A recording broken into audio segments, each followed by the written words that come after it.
Hello विद्यार्थियों, BA part second year की इस कक्षा में आपका स्वागत है।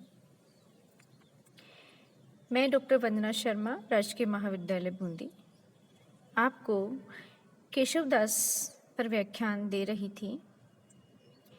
आपका रीतिकालीन काव्य नामक जो पुस्तक है उसमें रीतिकालीन कवियों के पद संकलित हैं और केशवदास इसमें प्रथम पाठ में है। केशवदास का रामचंद्रिका नामक महाकाव्य है, वो आपके पाठ्यक्रम में उसके कुछ अंश निर्धारित हैं। रामचंद्रिका राम कथा पर आधारित महाकाव्य है और केशवदास की प्रतिभा भी इससे प्रकट होती है। यद्यपि इसकी राम कथा इतनी मार्मिक नहीं बन पड़ी जितनी तुलसीदास का मानस है, फिर भी केशवदास ने संवादों के माध्यम से संवादों में पद रच करके राम कथा को इसमें लिखा है, रचा है और वो विद्यार्थियों के लिए पठनीय भी है। इसमें हम बच्चों विभिन्न अलग अलग प्रसंगों को पढ़ रहे थे। हमने इससे पहले सीता का स्वयंवर, राम का विरह वर्णन, राम और सीता का संवाद, हनुमान रावण संवाद आदि की व्याख्या की है। अब हम आज रावण अंगद संवाद और राम रावण युद्ध जो अंतिम पद हैं इस पाठ के, उनको पढ़ेंगे, उनकी व्याख्या पढ़ेंगे और समझने का प्रयास आप करेंगे। तो इसका जो पद है आज वो मैं आपके समक्ष उसका पाठ करती हूँ। रावण अंगद संवाद है और ये भी संवाद शैली में ही है। संवादात्मक ढंग से कविता को केशवदास ने संवादों में लिखा है, जिसमें वो बड़े सिद्धहस्त हैं। रावण कहते हैं, कौन हो पठियो सो कोने यहाँ तुम्हें यह काम अंगद, जाति वानर लंक नायक दूत अंगद नाम है, कौन है वह बांदी के हम देह पूछी सब दही, लंक जारी सहारी अच्छ गयो सो बात व्यथा कही। हनुमान रावण के दरबार में राम के दूत बन करके आते हैं। अक्षय कुमार का वध होता है, वध कर दिया जाता है। हनुमान रावण की सारी लंका को जला करके नष्ट कर देते हैं, लेकिन रावण को फिर भी अपना नष्ट होता हुआ भविष्य या सत्ता दिखाई नहीं देती है। वो अपने अहंकार के मद में स्थिर रहता है। एक अंतिम प्रयास के रूप में राम सेना की ओर से अंगद दूत बनकर आता है, संवाद वाहक बनकर आता है कि कदाचित कोई संधि हो जाए और व्यर्थ का संहार बच जाए। तो अंगद राम के दरबार में उपस्थित हैं और वो रावण के समक्ष राम का मंतव्य या अपने सेना का पक्ष वो रखते हैं। उसी प्रसंग में यहाँ पर रावण अंगद से पूछता है, अपनी जिज्ञासा करते हुए वो प्रश्न करता है कि कौन हो तुम, कि तुम्हें कभी देखा नहीं, अपना परिचय देते हुए तुम बताओ कौन हो, पठियो सो कोने, और तुम्हें यहाँ किसने भेजा है, किसने यहाँ तुम्हें प्रेषित किया है और क्या कार्य है जिसको करने के लिए तुम यहाँ तक आए हो, तुम्हारा आगमन किस कारण हुआ है। अंगद रावण के प्रश्न को सुन करके वो उत्तर देता है, कहता है, मैं जाति से वानर हूँ, लंक नायक, हे लंका के स्वामी, हे लंका के राजा, मैं जाति से वानर हूँ और मैं दूत हूँ। दूत दौत्य कर्म करने आया हूँ। दूत का प्राचीन राजनीति में बड़ा महत्व हुआ करता था और दूत अवध्य भी होता था। वो निर्विघ्न और निडर होकर के अपनी बात को शत्रु पक्ष के दरबार में भी रख सकता था। तो कहता है, मैं जाति से वानर हूँ, हे रावण, हे लंक नायक, दूत हूँ और मेरा नाम है अंगद। मैं अंगद के नाम से जाना चाहता हूँ, बाली पुत्र हूँ। कौन है वह बांदी के हम देह पूछी सब दही। तो फिर वो कौन था? क्या तुम जानते नहीं हो कि जिसकी पूंछ को तुमने बांधा और जिसकी पूंछ को तुमने जला दिया, क्या तुम उस वानर अर्थात हनुमान के उद्देश्य से परिचित नहीं हो, जिसने सारी लंका जला करके लंक जारी सहारी अच्छ गयो?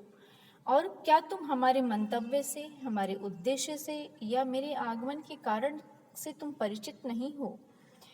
इससे पूर्व भी यहाँ पर वानर जाति के बलशाली हनुमान यहाँ आए थे, जिसको तुमने बांधने का दुष्कर कार्य किया था, लेकिन उसकी देह को जला कर उसे हानि पहुंचाने का भी प्रयास तुमने किया था, लेकिन विपरीत पासा तुम्हारे ही उलट पड़ गया। तो उसने तुम्हारी सारी लंका जला दी, तुम्हारे वीर पुत्र अक्षय कुमार का संहार कर दिया। सो बात वृथा कही, क्या वो बात सब व्यर्थ थी? क्या तुम्हें याद नहीं है सारा प्रसंग? भला तुम इतने सरल, भोले या अनजान कैसे बन रहे हो? प्रस्तुत पद में रावण के साथ संवाद करता हुआ अंगद कहता है, वो अपनी स्पष्टता और अपनी निर्भीकता का परिचय देता हुआ रावण के सामने अपने ही भाई, अपने ही जाति के वानर वीर हनुमान का भी बखान करता है। इसी क्रम में अगले पद में बातचीत आगे बढ़ती है, इनका वार्तालाप आगे की ओर बढ़ता है। कौन के सुत बाली के वह कौन बाली न जानिए, कांख चापी तुम्हें जो सागर साथ नहात बहानिए। है कहाँ वह वीर अंगद देव लोक बताइए, क्यों गए रघुनाथ बानी विमान बैठी सिधाइए। रावण आगे फिर पूछता है कि तुम हे वानर, हे वीर वानर, तुम किसके सुत हो, किसके पुत्र हो? अंगद प्रत्युत्तर में कहते हैं, मैं महाबली महाराज बाली का सुपुत्र हूँ, बाली का पुत्र हूँ। रावण फिर भी अपनी चतुराई और छल के साथ अनभिज्ञता प्रदर्शित करता है। वह कौन बाली? भला किस बाली के पुत्र हो? कौन बाली? क्या कोई ख्यात व्यक्ति है? ऐसा वो अभिनय करता हुआ, ऐसे नाटक करता हुआ वो अंगद के सामने कहता है। अंगद बड़े आश्चर्य में पढ़कर कहता है, न जानिए, क्या तुम बाली को नहीं जानते हो? हे लंक नायक, मैं उसी बाली की बात कर रहा हूँ जिसने तुम्हें कांख में छुपा करके जो सागर में घूमता रहा, अर्थात जो इतना बलशाली था कि तुम अपने आप को वीर मानते हो, अहंकारी मानते हो, सामर्थ्य से परिपूर्ण मानते हो। तुम्हें तो मेरे पिता ने अपनी बगल में कांख में दबा करके वो 7 सागरों में स्नान करते रहे, घूमते रहे। उनके बल का या उनकी ख्याति का, अतुलित क्षमता मैं क्या बखान कर दूं? क्या तुम परिचित नहीं हो? भोला बनने का इस तरह से अभिनय कर रहे हो। रावण को एकाएक स्मृति आती है, या पूरी बात खुली ही गई तो वो प्रकट में कहता है, कहाँ वह वीर? अब वो वीर कहाँ है? अर्थात वह वीर जिसने मुझे भी अपने कांख पे दबा लिया था, जिसने भी अपने बाहुबल से मुझे बगल में दबा के 7 सागरों में वो विचरण करता रहा। तो अंगद प्रत्युत्तर कहते हैं, देवलोक बताइए कि अब वो देवलोक के वासी हो गए हैं, अर्थात वो मृत्यु को प्राप्त हो गए हैं। क्यों गए? रावण बाली की मृत्यु का कारण जानना चाहता है और वो पूछता है अंगद से, उसके पुत्र से, कि वो इतना बलशाली भला मृत्यु को कैसे प्राप्त हो गया, उसको युद्ध में किसने परास्त किया? तो अंगद कहते हैं कि रघुनाथ बाण विमान बैठी सिधाइयों, की वो रघुनाथ के बाण रूपी विमान पर बैठ करके देवलोक को गमन कर गए हैं, अर्थात मेरे पिता का वध श्री राम के बाण के द्वारा हुआ है। तो प्रस्तुत पदों में रावण और अंगद संवाद है, जिसमें वो बलशाली कौन है, बाली कौन है, बाली का भी प्रसंग आया है और बाली की मृत्यु कैसे हुई है वो भी यहाँ पर आया है। लंक नायक को विभीषण देव दूषण क्यों दहे, मोही जीवित हो ही क्यों, जग तो ही जीवित क्यों कहे। मोही को जग मारिए, दुर्बुद्धि तेरी जानिए, कौन है बात पठाई के ही वीर बखानिए। यहाँ पर वही क्रम में रावण की और अंगद की बातचीत होती है। तो कहने कि लंक नायक वास्तव में कौन है, कि अब तुम लंका के नायक या लंका के शासक या अधिपति कहलाने के योग्य नहीं हो। वास्तव में अब विभीषण है देव दूषण क्यों दहे, कि तुम तो देवताओं के दूषण बने हुए हो, देवताओं के लिए तुम दुष्ट बने हुए हो, देवता तुम्हें अवश्य ही समाप्त कर देंगे। मोही जीवित हो ही क्यों, जग तो ही जीवित क्यों कहे, कि भला तुम्हें जीवित रहने का मोह क्यों है और ये सारा संसार तुमको जीवित क्यों मानेगा, कि आने वाले समय में तुम्हारा जीवन शेष नहीं रहेगा। जो लंका का नायक है वो भविष्य में विभीषण ही होएगा। मोही क्यों जग मारी है, दुर्बुद्धि तेरी जानिए। लंका कहता है कि भला संसार मुझे क्यों मारेगा, तो राम अंगद कहते हैं कि तुम्हारी अपनी दुर्बुद्धि, तुम्हारा पूरा अनैतिकतापूर्ण आचरण, धर्म विमुख आचरण, पर स्त्री का हरण और तुम्हारा अहंकार, ये सभी तुम्हारे विनाश का कारण बनेगा। तुम समूल नष्ट हो जाओगे, कोई और कारक नहीं है, तुम स्वयं अपने शत्रु बन बैठे हो। ऐसा अंगद उनको कहता है, रावण को से कहता है। तो रावण कहता है कि सब चलो छोड़ो, इन सब बातों में मत उलझो, इतना बखान करने की आवश्यकता नहीं है, सीधे तुम मुद्दे की बात पर आओ कि किस लिए आए हो तुम वीर। हे वीर, शीघ्रता से बखानो, शीघ्रता से अपना मंतव्य बताओ, तुम अपना उद्देश्य बताओ कि किस लिए तुम आए हो।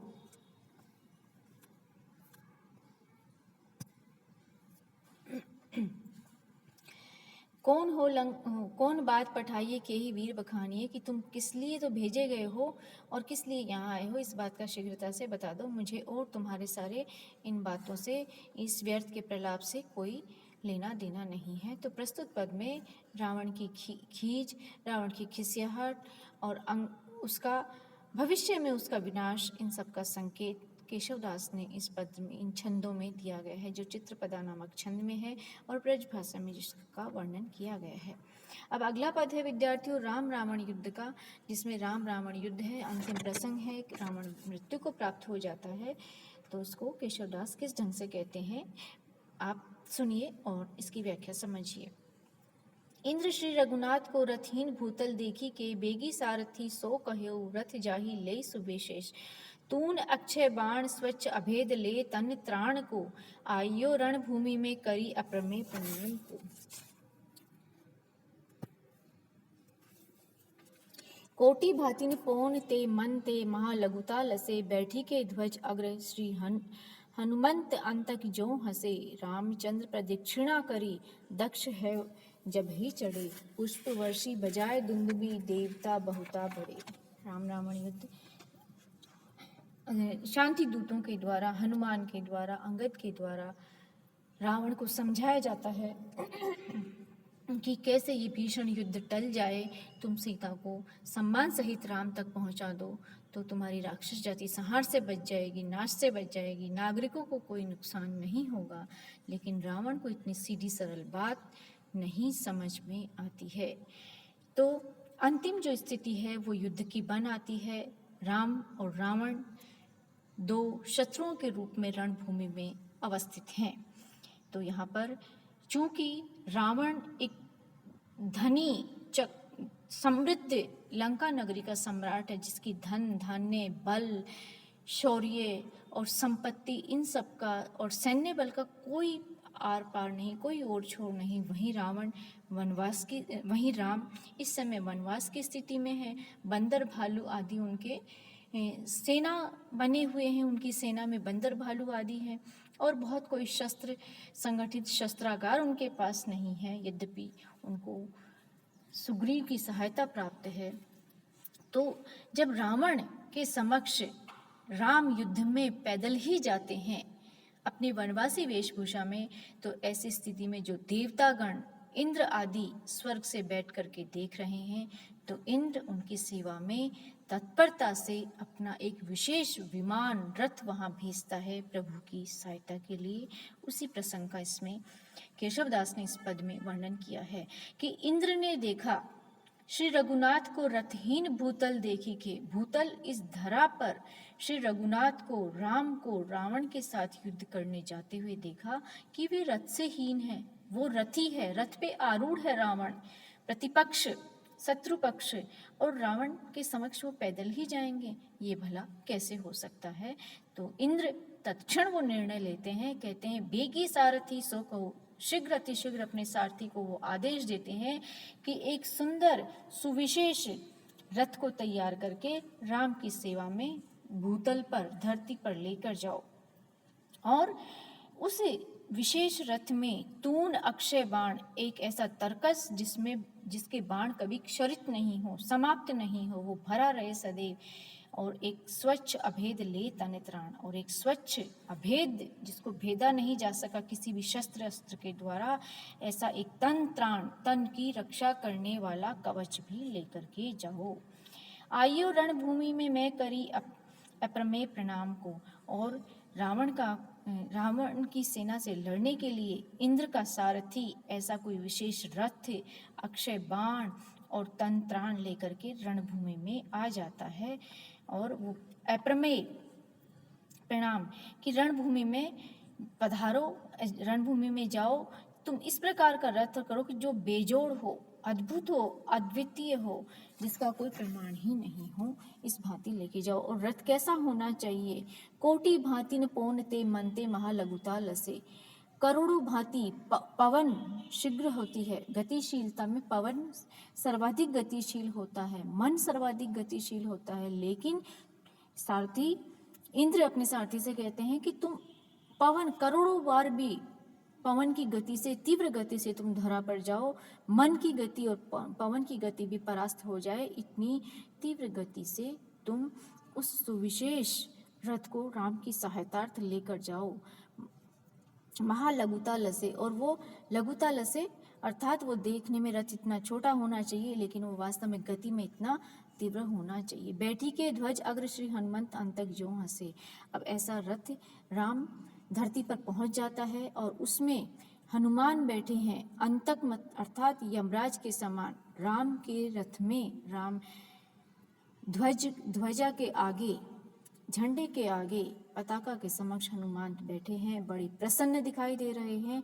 और शत्रु पक्ष के मध्य उनका कैसा प्रभाव जा रहा है कि साक्षात कोई यमदूत हंस रहा हो, यमराज हंस रहा हो। राम प्रदक्षिणा करी दक्ष है तभी चढ़े, और राम उस रथ की प्रदक्षिणा करते हैं, परिक्रमा करते हैं, अत्यंत विनम्र होकर के वो उस पर चढ़ते हैं। और देवतागण स्वर्ग में बैठे हुए इस अद्भुत दृश्य को देखते हैं कि अब अवश्य ही इस आसुरी वंश का, इस दुष्ट व्यक्ति का नाश होने वाला है। तो इस भाव से भरकर, प्रसन्नता से भर करके पुष्पों की वर्षा होती है और नगाड़े आदि बजाए जाते हैं। देवताओं में प्रसन्नता की लहर दौड़ जाती है, उनमें उत्साह व्याप्त हो जाता है। अब अगला पद है रावण के वध का। राम किस प्रकार से रावण का वध करते हैं, ये केशवदास ने एक ही पद में इस सारी घटना को समेट दिया है। सुनिए बच्चों। राम जेहि सर मधु मद मर्दी महासुर मर्दन कीनेहु, मारेउ कर्कश नरक शंख हति शंख जो लीनेहु, निष्कंटक सुर कटक कर्यो कटु वैभव खंड्यो, खर दूषण त्रिसरा कबंध तर खंड विहंड्यो, कुंभकर्ण जेहि सहरियो संहारियो पल न प्रतिज्ञा ते टरो, तेहि बाण प्राण दस कंठ के कंठ दसो खंडित कर। जेहि बाण, यहाँ पर बाण का विशेषण बताया। जेहि सर अर्थात उस बाण से रावण का वध किया गया। किस बाण से? वो बाण पहले भी किन किन आताताइयों का, किन किन असुरों का और दुष्टों का नाश कर चुका था। वो वर्णन नाम परिगणन शैली में यहाँ केशवदास ने गिनाए हैं कि राम ने किन किन राक्षसों का पहले वध कर चुके हैं। अपने उस तीक्ष्ण बाण का उपयोग करते हुए जेहि सर, जिस सर से मधु नामक राक्षस का मद मर्दन किया, जिसके अहंकार को उन्होंने नष्ट कर दिया। महासुर मर्दन की, महासुर नामक राक्षस का भी मर्दन किया, वध किया। मारेव कर्कश नरक, और कर्कश कठोर प्रकृति के अति बलशाली आताताई नरकासुर नामक राक्षस का भी उन्होंने वध किया। शंख हति, शंखासुर को भी मारा और उसके शंख को स्वयं अपने आधिपत्य में, अपने अधिकार में ले लिया। जिस बाण से अर्थात राम ने मधु नामक राक्षस को, महासुर को, नरकासुर को, शंख आदि राक्षसों को मारा, उसी बाण से और किन किन को मारा सुनिए। निष्कंटक सुर कटक कर्यो कैटब वपु खंडियो। कैटब नामक राक्षस के वपु अर्थात शरीर को भी खंड खंड करके देव समूह कटक समूह या सेना देवताओं के समूह को निष्कंटक किया, निर्भीक बनाया, उनको आश्वस्त किया कि वो जो कैटब नामक राक्षस था वो देवताओं के लिए बड़ी कठिनाई का कारण बना हुआ था, तो उन्होंने उसका भी वध करके निष्कंटक उनको बनाया। खरदूषण नामक त्रिसरा, खरदूषण आदि राक्षसों का भी उन्होंने वध किया। कबंध, कबंध उसको कहा जाता है जिस योद्धा का शीश धड़ से अलग हो जाए लेकिन फिर भी वो जीवित व्यक्ति की भांति चलता रहे। तो यहाँ पर केशवदास कह रहे हैं कि खरदूषण त्रिसरा राक्षसों को मारा और कबंध तरु खंड विखंड, और उनका जो कबंध था वो उन्होंने वृक्ष की भांति खंड विखंड कर दिया था। जैसे एक वृक्ष के तने को काटना अति सरल कार्य होता है, उसी भांति उन्होंने बलशाली अति विशाल आकार के जो ये राक्षस थे, रावण के ये नात रिश्तेदार थे, संबंधी थे, उसी राक्षस कुल के थे, उनको उनके कबंध को भी वृक्ष की शाखाओं के काटने की भांति उन्होंने खंड खंड कर दिया, टुकड़े टुकड़े करके समूल उनको संहार कर दिया। कुंभकर्ण अति बलशाली था, बल से भी अति बलशाली, जिसमें उसका भी उन्होंने संहार कर दिया। पल ने प्रतिज्ञा ते टरे, पल भर भी अपनी प्रतिज्ञा से वे राम नहीं टरे। उसी बाण से, किस बाण से? जिस बाण से उपयुक्त बताए गए राक्षसों का संहार किया, उसी बाण से राम ने ते ही बाण प्राण 10 कंठ के, 10 कंठ, 10 कंठ 10 सिर वाला 10 कंठ वाले रावण के 10 शीश को, 10 ग्रीवाओं को खंड खंड कर दिया और समूल मानव जाति की और देव जाति के अधिकारों की रक्षा की, उनको निर्भीक बनाया। तो प्रस्तुत पद में रावण के वध का और राम की बलशीलता का, राम के वीर चरित्र का यहाँ पर कवि के द्वारा वर्णन किया गया है। अंतिम 2 पंक्तियां हैं जिसमें केशवदास ने उत्तरकांड से लिए है और सीता त्याग का प्रसंग है संयुक्त छंद में जो कहा गया है। उसमें है मनसा वाचा कर्म ना हम सेवक सुनतात, कौन दोष नहीं बोले थे जो कहीं की आए बात। कि सीता कहती है कि हम तो राम मन से, वचन से, कर्म से मैं सेवक रही हूँ, हे तात हे लक्ष्मण, फिर तुम मुझे वन में छोड़ने के लिए क्यों आए? कौन दोष नहीं बोले मेरा? ऐसा कौन सा दोष है कि जो मुझे वन में निकाला जा रहा है? जो कही आए बात, ऐसी कौन सी बात है जो तुमसे कहते नहीं बन रही है? यहाँ पर सीता की विवशता स्पष्टतः झलक रही है। तो बच्चों, इस तरह से आज का हमारे इस व्याख्यान में केशवदास के पदों का व्याख्यान समाप्त होता है।